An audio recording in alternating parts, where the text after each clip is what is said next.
हर हर महादेव, हर हर महादेव। और वृंदावन में जाओ तो किसी ने की लगा रखी है, सीधे राधे राधे राधे राधे बोल करके ही बस एक दूसरे को साइड मांगते हैं, राधे राधे राधे राधे।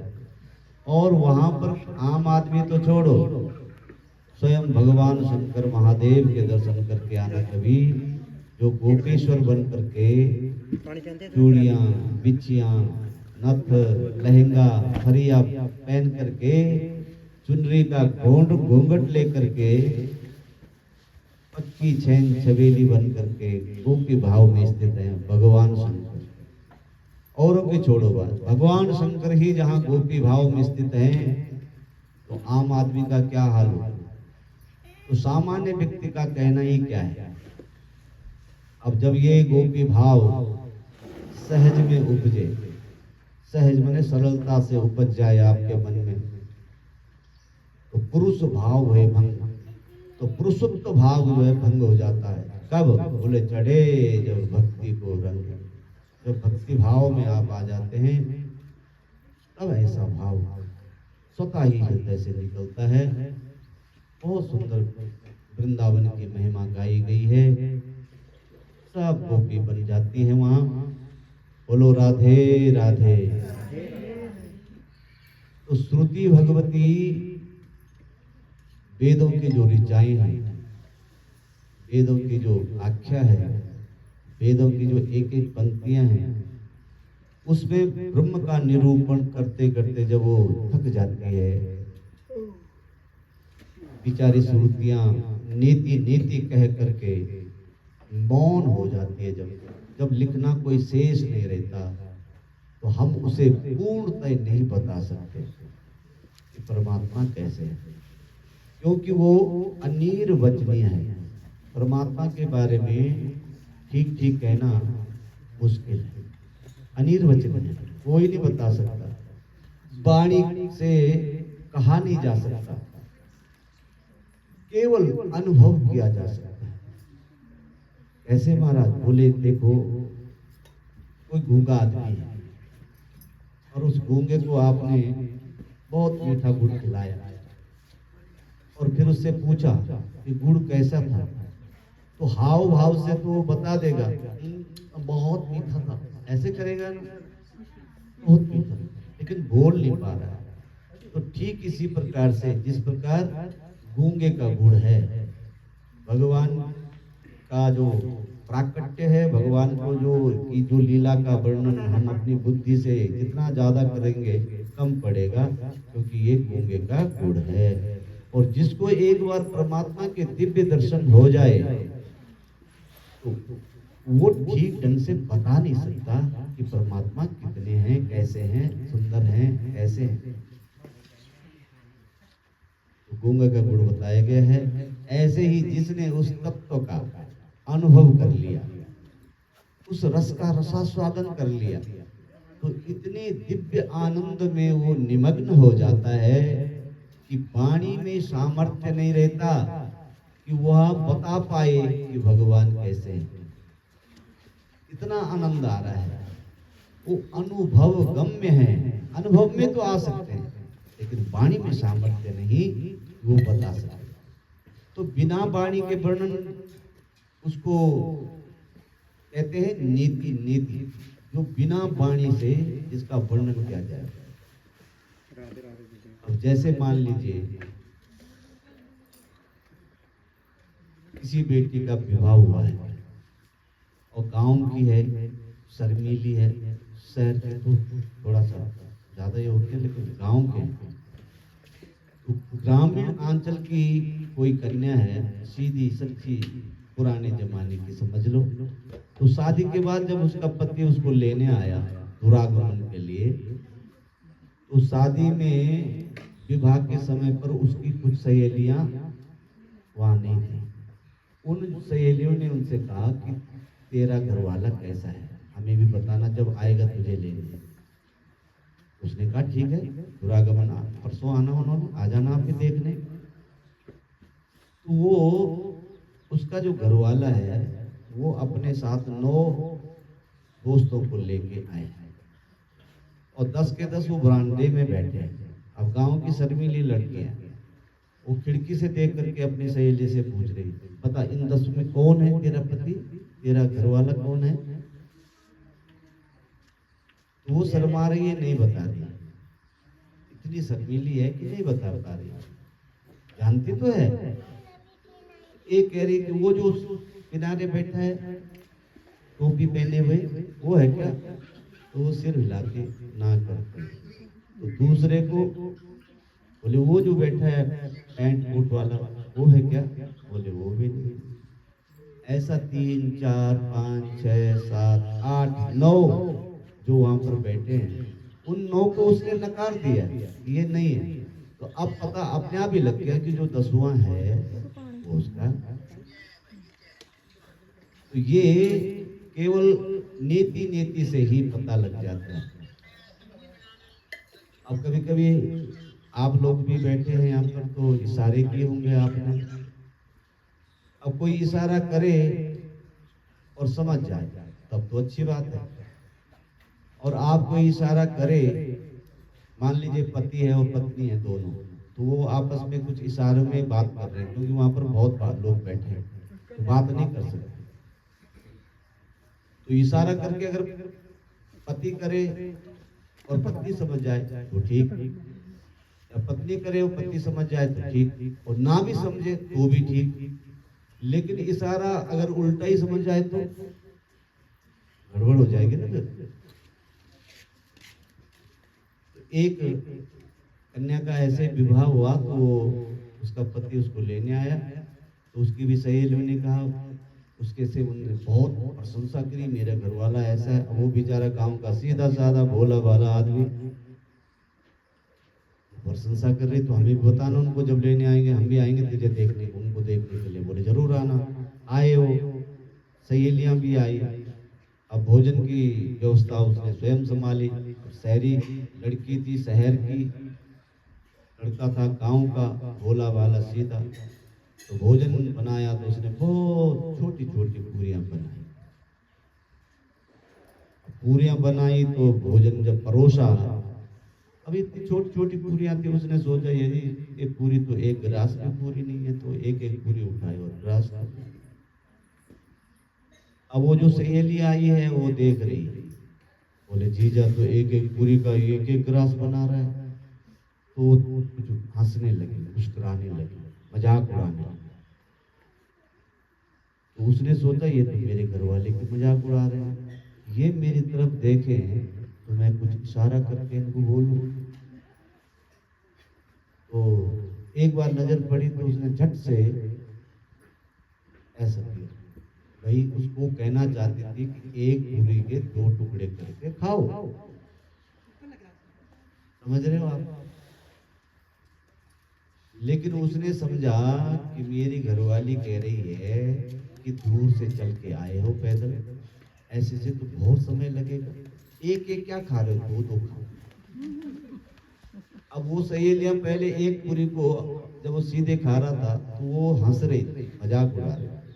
अब तो जैसे ही उसने 2 उठाए, एक रखी थाली में, उसके ऊपर सब्जी डाली, उसके ऊपर एक पूरी और डाली और सीधे ठीक छोट छोट। अब तो वो तालियां बजाने लगी, वो जीजा तो बहुत सुंदर है, बहुत अच्छे हैं जीजा जी। वो सोचा, उसने माथे पे हाथ लगाए, मेरा जो मैं संकेत कर रही थी वो उल्टा समझ गया। अब जैसे उसने यूं किया तो उसने सोचा कि भाई कोई भी चीज खाओ तो माथे पे छुआ करके खाओ, क्योंकि अन्न परमात्मा का स्वरूप है और परमात्मा की कृपा से प्राप्त होता है। तो उसने सोचा मेरी पत्नी कह रही कि ऐसे लगा के ऐसे, तो उसने रोटी एक पूरी रखी, उसके ऊपर सब्जी, उसके ऊपर फिर दूसरी पूरी उठाई, पहले माथे पे। और तो कभी कभी ये जो संकेत है ये बड़े मुश्किल हो जाते हैं, ना समझे तो कोई बात नहीं, तो वो ऐसे नीति नीति करके ये भी नहीं, ये भी नहीं, ये भी नहीं, तो जो शेष है पूर्णमदः पूर्णमिदं पूर्णात् पूर्णमुच्यते पूर्णस्य पूर्णमादाय पूर्णमेवावशिष्यते। ये भी नहीं है, ये भी नहीं है, ये मेरा हाथ है, ये मेरा दूसरा हाथ है, ये टांग है, ये दूसरी टांग है, ये मेरे बाल, ये मेरा नाक, तो मैं कौन हूँ? उसके बाद भी जो शेष है वो ही तो परमात्मा है। तो इस प्रकार से अपने आप पता लग जाता है कि जो शेष है वही कृष्ण तत्व है। और आज उसी कृष्ण तत्व को पाने के लिए भगवान ने बहुत सुंदर बंसी बजाई। ऐसे ही भगवान जब वनवास को जा रहे हैं श्री राम जी, तो गांव की वधूटियां, गांव की स्त्रियां कहती हैं सीता मैया से, इन दो में से तुम्हारा पति कौन है? तो सीता मैया कहती, वो जो गोरे गोरे हैं ना, वो मेरे देवर जी हैं, वो बहुत सुंदर हैं, बहुत अच्छे गुणवान हैं। तो अपने आप पता लगे कि ये तो देवर है, तो ये पति है। तो जो शेष है वही परमपिता परमेश्वर है। ऐसे ही श्रुति भगवती ब्रह्म का वाणी से वर्णन नहीं करती है, परंतु अन्य का विरोध नहीं करती है। ये भी नहीं, ये भी नहीं, ये भी नहीं, ये शैली श्रुति भगवती वर्णन करने में असमर्थ है। उस तत्व का जिसका रसास्वादन कैसे किया जाए, कैसे किया जाए? तो श्रुतियों से भगवान बोले तुम भी ब्रज में आ जाओ, गोपी बन करके आओ, तब जाकर के तुम्हारा मनोरथ पूर्ण होगा। गोपियों के बहुत सारे भेद बताए गए हैं और भगवान ने उन समस्त रसिकों को अपने दिव्य स्वरूप का सगुण साकार रसास्वादन कराने के लिए आज महाराज की भूमिका भगवान ने आयोजित की और दिव्य मधुर बंसी बजाई। शरद पूर्णिमा की रात्रि है, भगवान पिता रात्रि, शरदोत फुल मल्लिका, भिक्षम रन्तु मनश्चक्रे, योग माया मुपाश्रितः।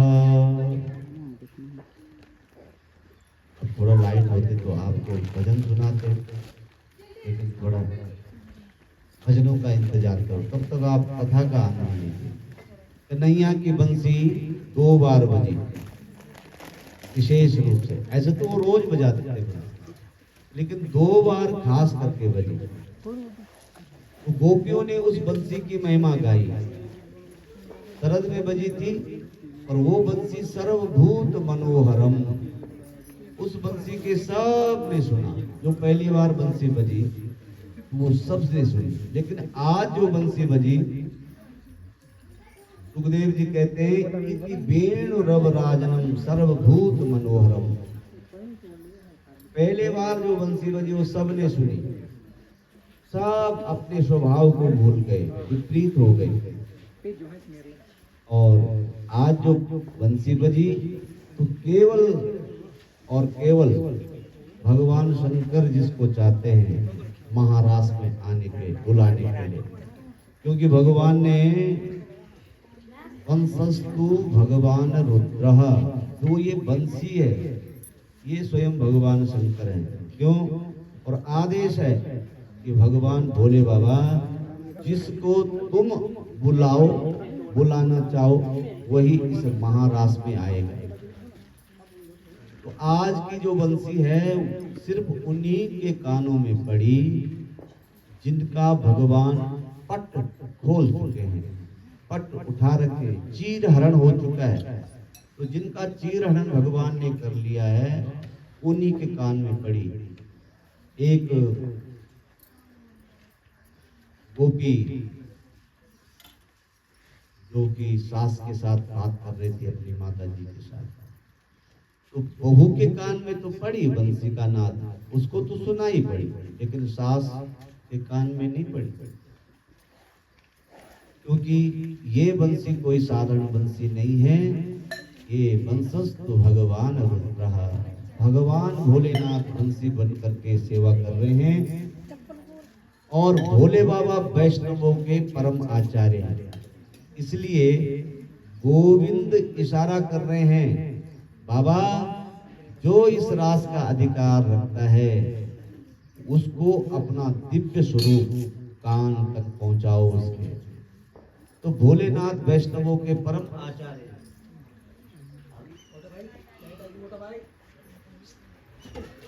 बोलो राधे राधे।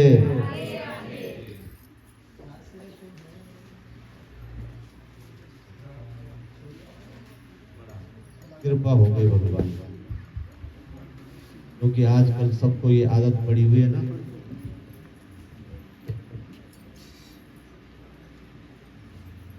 बिना माइक के जो है सुनना पसंद नहीं करता। आइए सबसे पहले बोलो।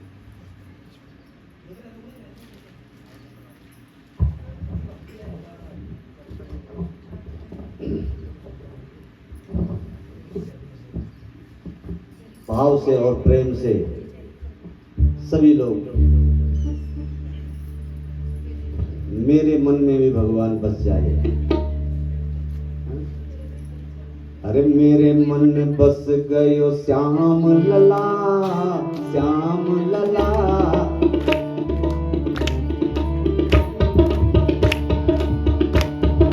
बस गयो श्याम लला, श्याम लला।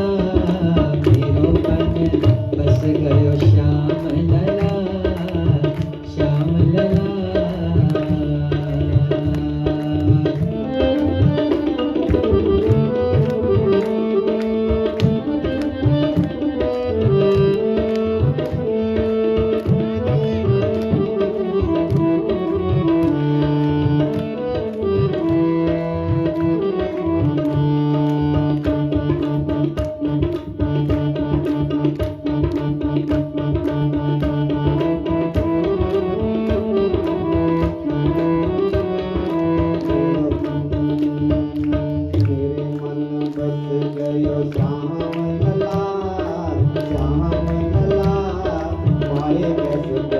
अब और भला, पाए अब कैसे कोई और भला।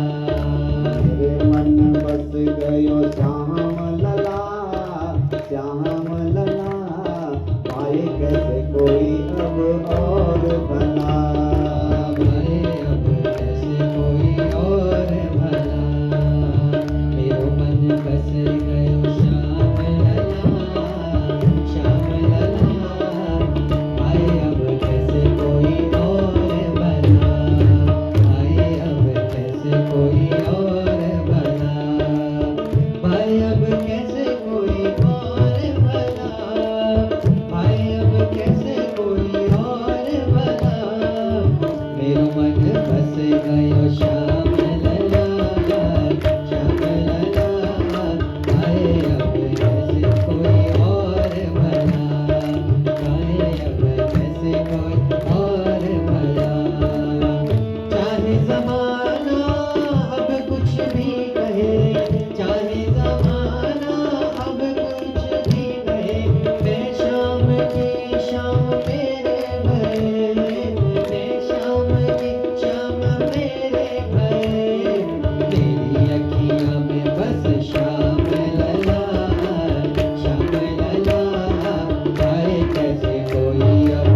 गोपियां कहती हैं कि अब कुछ भी नहीं रहा मन में, केवल श्याम के अलावा।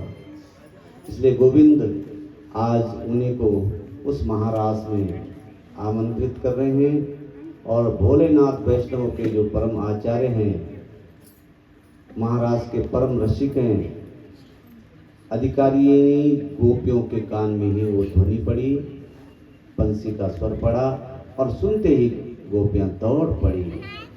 निशम्य गीतम तदनंग वर्धनम वज्रस्त्रीय कृष्ण गृहीत मानसा आजगमन्यरण्यो निमलक्षितो धमः सायत्र कांतो जबलोल कुंडलः।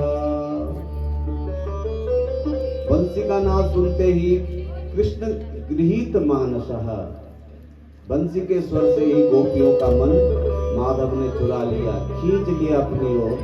और सारी गोपी भागी भागी गोविंद की रास मंडल में पहुंच गई। सारी गोपियां जब आई तो गोपियां कैसे कैसे आई। एक गोपी जब जाने लगी तो उसके पति ने उसको देखा, कहाँ जा रही हो, रात के 12 बज रहे हैं, चलो अंदर। और जब उनको कमरे में बंद कर दिया तो उस गोपी ने अपने शरीर का त्याग कर दिया और अपने नया शरीर धारण करके सबसे पहले रास मंडल में पहुंच गए। चौंक पड़े महाराज परिचित, बोले महाराज शरीर का त्याग कर दिया, अपने आप त्याग कर दिया, क्या फांस लगाई क्या? बोले नहीं नहीं, योग से ही अपने शरीर का त्याग कर दिया और नया सुंदर शरीर धारण करके सबसे पहले महाराज में पहुंच गए। सुखदेव जी कहते हैं कि ये कोई मामूली गोपियां नहीं है, ये तो योगियों की भी योगी है, जो शरीर का त्याग करना भी जानती है और नया शरीर धारण करना भी जानती है। अच्छा महाराज, बोले एक गोपी लीपा पोती कर रही थी। जानते हो लीपा पोती क्या होती है? पहले तो लोग आंगन लीपते थे ना, तो उसको लीपा पोती कहते थे। अब आंगन तो सारे पक्के हो गए, अब क्या रह गए कच्चे।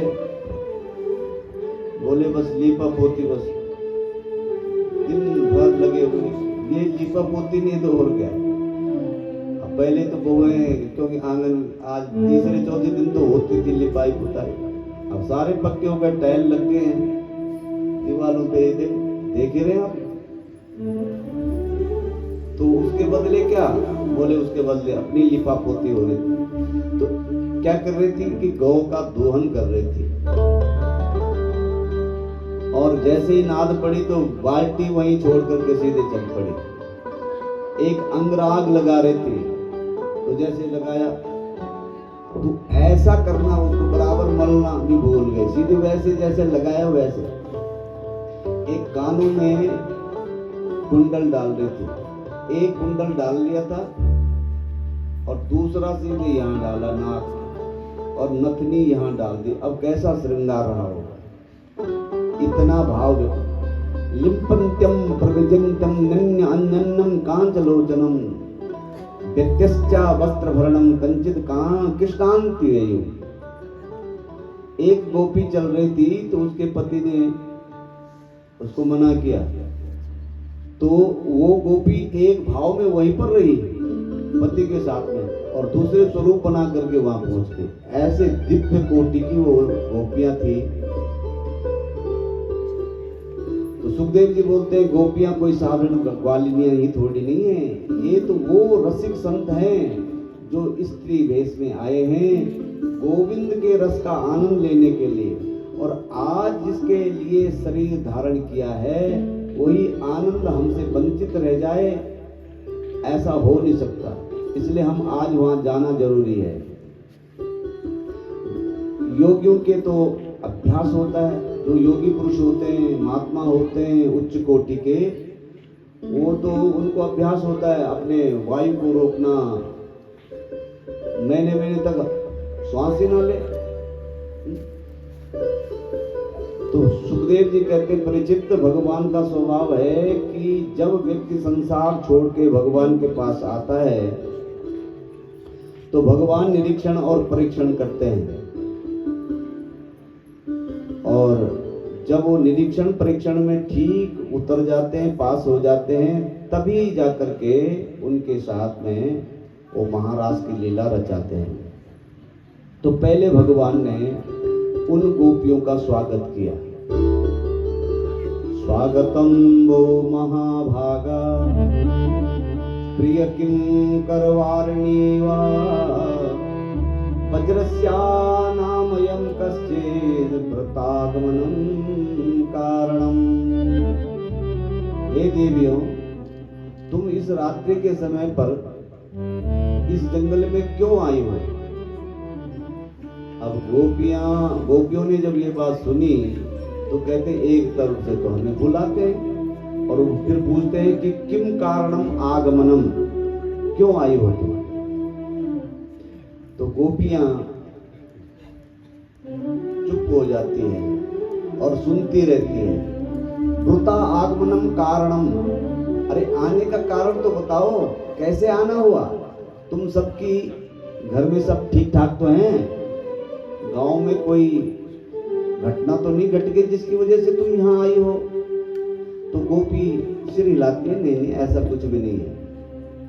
तो अब समझ में आया कि आप आज शरद की रात्रि है और शरद की रात्रि की जो पूर्णिमा है वो बहुत प्यारी लगती है, तो शायद आप इसी रात्रि के आनंद के लिए आई हो। तो गोपियों ने कहा, वो भी सिर हिला करके, लेकिन भगवान पूछते गए, लेकिन गोपियां सिर हिलाती है, ना करती रहती है। बहुत सारे प्रश्न किए कि क्या तुम मेरे दर्शन के लिए आई हो? बोले दर्शन ही नहीं, आज उस महारास के लिए आई हैं, मन में कह रही हैं, लेकिन सिर हिलाती है, नहीं ऐसा भी कुछ नहीं है। तो भगवान बोले अच्छा तो फिर क्या चक्कर है, क्यों आई हो तुम इस रात्रि के समय पर यहाँ पर? और गोपियां कहती हैं, फिर ऐसे तो भागवत जी में 5 गीत बताए गए हैं, उनमें से आज गोपियों ने प्रणय गीत गाया है। और प्रणय गीत आपको समझ में नहीं आएगा क्योंकि वो संस्कृत में है। तो उधर भोले बाबा भी उस रास में आने के लिए लालायत है, तो माता पार्वती भी इस महारास की ओर जा रही है, तैयारी कर रहे हैं। भोले बाबा पूछते हैं, बाबा देवी तुम कहाँ जा रही हो? तो मैया कहती है कि महाराज में जा रहे हैं, वृंदावन में। तो बोले मुझे भी ले चलो। बोले तो क्या भाव है, क्या कहती है मैया? और कैसे भोले बाबा उनसे आग्रह करते हैं, सज धज के चले त्रिपुरारी, सज धज के चले त्रिपुरारी, वृंदावन की सुहानी गलिन में। ओ सज धज के चले हैं त्रिपुरारी, वृंदावन की सुहानी गलिन में। सज धज के चले त्रिपुरारी, सज धज के चले हैं त्रिपुरारी, वृंदावन की सुहानी गलिन में। वृंदावन की सुहानी गलिन में।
में जा रही हैं।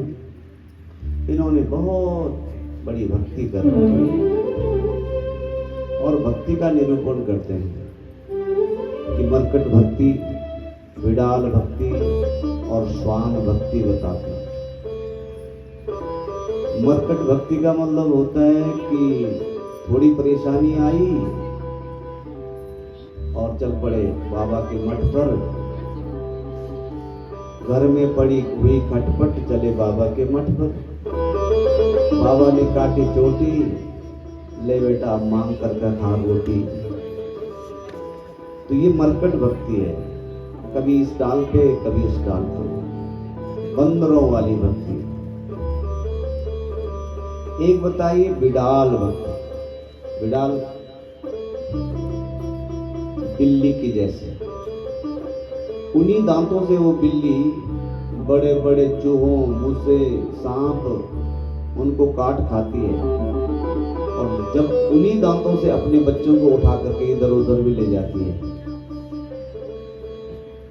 तो उन दांतों से जब वो चूहे को सांपों के पीछे पड़ती है तो दांतों में, दांत तो वही है लेकिन दांतों से काम का जो भाव है वो अलग है। तो सबसे श्रेष्ठ जो है ना ये बिडाल भक्ति बताई गई है। जब आपकी भक्ति की पराकाष्ठा इतनी उच्च कोटि की हो जाती है फिर आपको कुछ नहीं करना होता, जो कुछ करना होता है वो परमात्मा को ही करना है।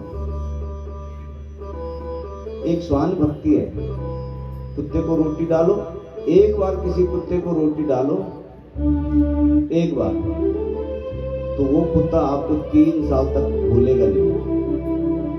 पर किसी इंसान को आप जो है 3 साल तक पालो, वो 3 मिनट में आपको भूल जाएगा। तो ऐसी सी भक्ति का निरूपण किया है। भक्ति का भी बहुत बड़ा विषय है। गोपियां उसी भक्ति की पराकाष्ठा को पार कर चुकी है और भक्ति में जब कोई महात्मा बन जाता है तो महात्मा लोग जो कपड़ा पहनते हैं तो उसमें जेब नहीं लगाते कि जेब लगाऊंगा तो फिर माया रखनी पड़ेगी। तो हमने तो इधर भी लगाया, इधर भी, ऊपर भी लगा रखा है और एक बनियान अंदर पहन रखी उसमें भी लगा रखा है। लेकिन जो बाबा होते हैं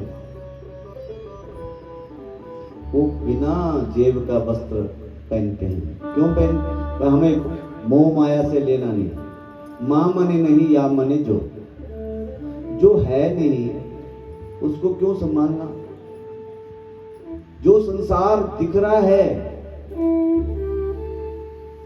वो है जगत माने संसार, और जो नहीं दिख रहा है वो है जगदीश्वर। तो आज वो गोपियां, उनकी जो भक्ति है वो इतनी उच्च कोटि की आ गई है कि महाराष्ट्र में पहुंच गई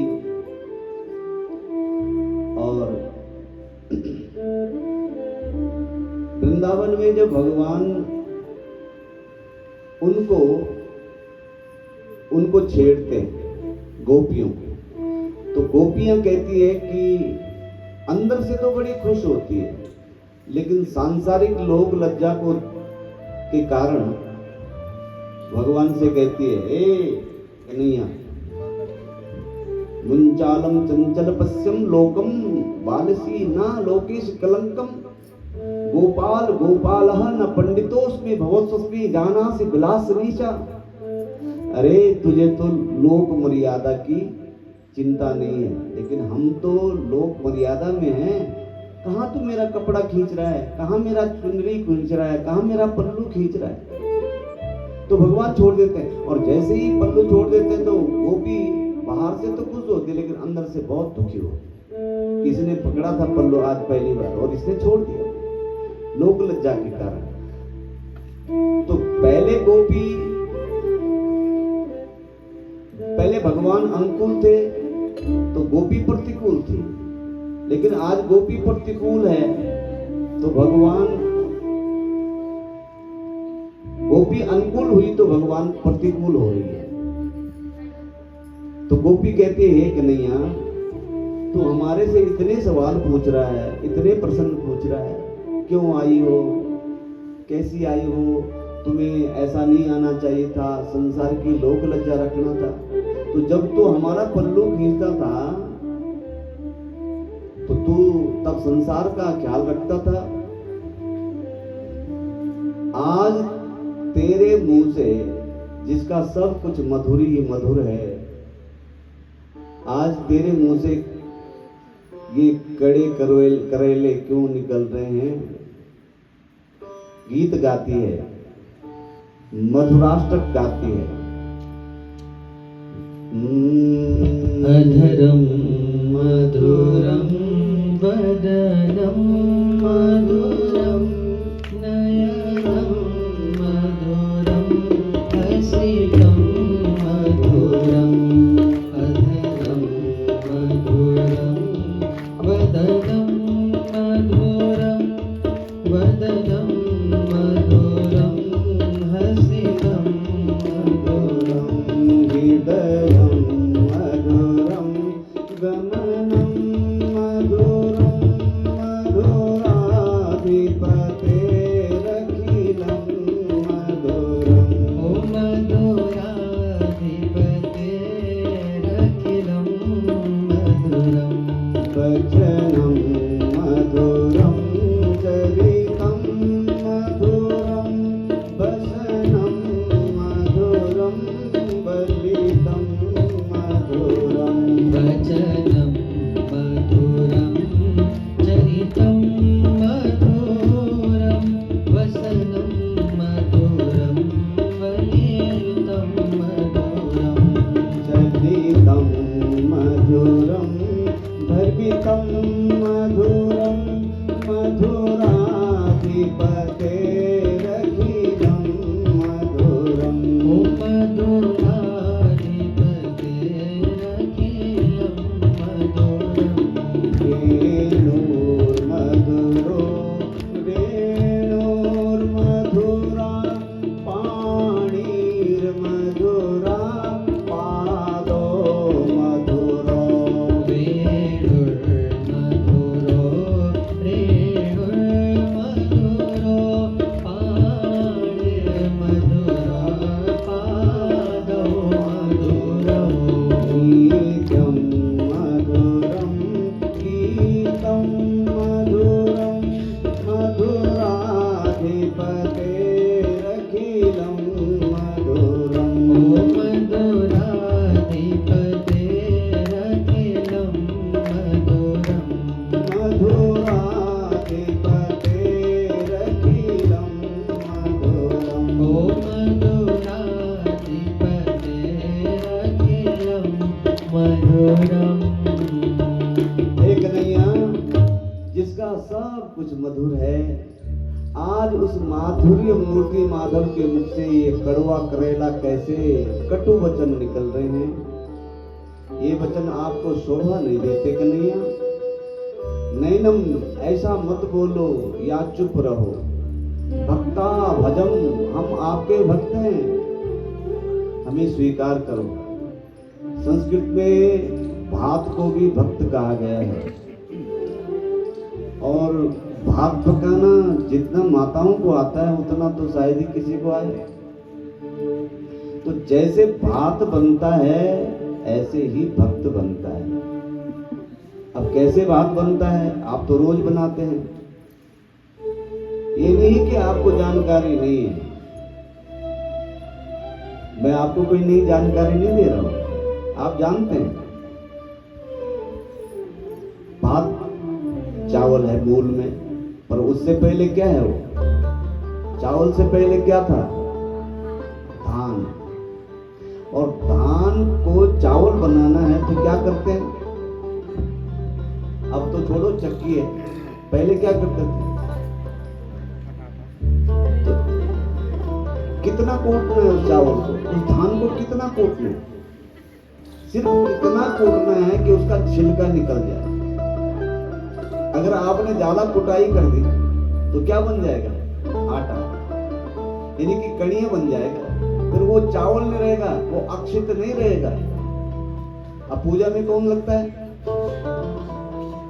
चितम आमन नहीं चितमनि टूटा। जो टूटा नहीं है उसकी कदर है। संसार में ऐसा कौन सा व्यक्ति है जिसको समस्या नहीं है, पर ऐसी कौन सी समस्या है जिसका समाधान नहीं है। तो कोई भी जब भक्त बनता है तो उसकी कुटाई होती है। बिना कुटाई हुए कोई भक्त नहीं बन सकता। जितने भी आज तक महापुरुष बने हैं उनकी अगर कुटाई ना होती, संसार के थपेड़े उन्होंने ना खाए होते तो महान नहीं बन सकते। जितने भी ये बैठे हुए ना महापुरुष, जिनके नाम दो ना आदमी के नाम से पूरा देश चल रहा है, उनके जीवन की कहानी सुनोगे ना, ऐसे ऐसे थपेड़े उन्होंने खाए जीवन के कि आज उन्हीं थपेड़ों से जो है परमात्मा की कृपा से वो पूरे देश को चला। बहुत थपेड़े खाए। तो मूल में है वो धान। तो जीवात्मा का मतलब क्या है कि माया में जो परिविष्टित है वो जीवात्मा है। कौन? चावल का दाना। तो उस जीवात्मा का छिलका उतारना है। तो छिलका उतारने के लिए उसकी कुटाई हुई है, और जब उसकी कुटाई हो गई तो चावल बन गया। फिर आपने उसका भात बनाना है, भोग लगाना है। जगन्नाथ में गए कभी तो वहां देखो कैसा लगता है। विश्व की सबसे बड़ी जो रसोई है वो जगन्नाथपुरी में। कभी जाना, घुमाना। ऊपर की तरफ की यात्राएं जो हैं वो मौसम की अनुकूलता देख के जाना। 15 मई के जून के बाद मत जाना ऋषिकेश से ऊपर। लेकिन नीचे की जो यात्राएं हैं वो बड़ी सुगम है। ठंड में जाओ तो और भी अच्छा। द्वारिका में जाओ जनवरी फरवरी में, एक जैसा मौसम। वहां आपको स्वेटरों की दुकान ही नहीं मिलेगी। क्यों? क्योंकि कोई खरीदता नहीं। 12 महीने एक जैसा मौसम। तो मूल में है धान, और धान है जीवात्मा। तो जीवात्मा का वो छिलका उतारना है। माया से जो परिविष्टित है, जो जब तक जीवात्मा का माया में ही विलय है, माया से जब तक वो निर्लिप्त नहीं होता है, तब तक भात कैसे बनेगा? तो जब छिलका उतर गया, भात बन गया। अब कैसे पता लगा कि चावल उबल करके भात बन गया? तो एक दाना निकाला, जब मांड बनने लगा, और एक दाने को ऐसे किया तो अगर वो पूरा पिस गया तो समझो कि भात बन गया। लेकिन अगर उसमें थोड़ा भी कंकरा है तो इसका मतलब अभी वो भात बनने के योग्य नहीं है। जब तक हमारे अंदर भी कोई कंकरा रहेगा, इच्छा रहेगी, कोई अहंकार रहेगा, अभिमान रहेगा, ईगो रहेगा, तब तक जो भगवान को पाने का सपना छोड़ दो। और मोर तोर से माया, जब माया का छिलका उतर जाता है तब वो भात बनता है। और ये तत्व ज्ञान सुखदेव जी महाराज परीक्षित को दे रहे हैं, कह रहे हैं कि ये ज्ञान गोपियां दे रही है भगवान को। हे कन्हैया, तू क्या जाने भक्त कैसे बनते हैं। और आज हम आपके सामने आए हैं और तुम हमारा भोग लगाना, भात बन गया है और भोग लगाना, तुम ठुकरा रहे हो हमें। तो जितने भी जब तक माया से परिविष्टित रहेंगे, माया में लिप्त रहेंगे, तब तक भगवान के दर्शन करना, उनकी कृपा पाना, उनके रसास्वादन करना बड़ा कठिन है। हो सकता है कि आपकी भक्ति भगवान स्वीकार करे और आपको वो दे दे जो आप चाहते हैं, लेकिन वो भले ही मिल जाए, लेकिन परमात्मा का वो परम स्वरूप, वो रसा स्वरूप कभी प्राप्त नहीं हो सकता। सूरदास जी देखिए क्या भक्ति थी, जन्म से अंधे थे, और जन्म से जब अंधे थे तो इनके पिताजी पंडिताई करते थे। एक बार इनका भाई और पिताजी किसी सेठ जी के घर में सत्यनारायण भगवान की कथा करने को गए थे। और जब कथा करने के लिए गए तो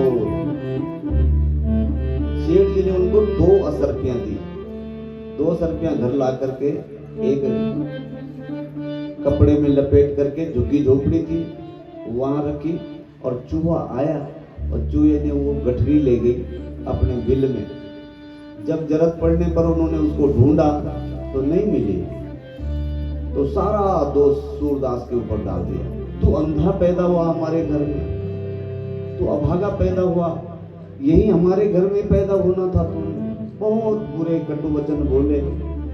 सूरदास जी बोले, पिताजी मैं आपकी असरपियां बता सकता हूं कि कहां पर है।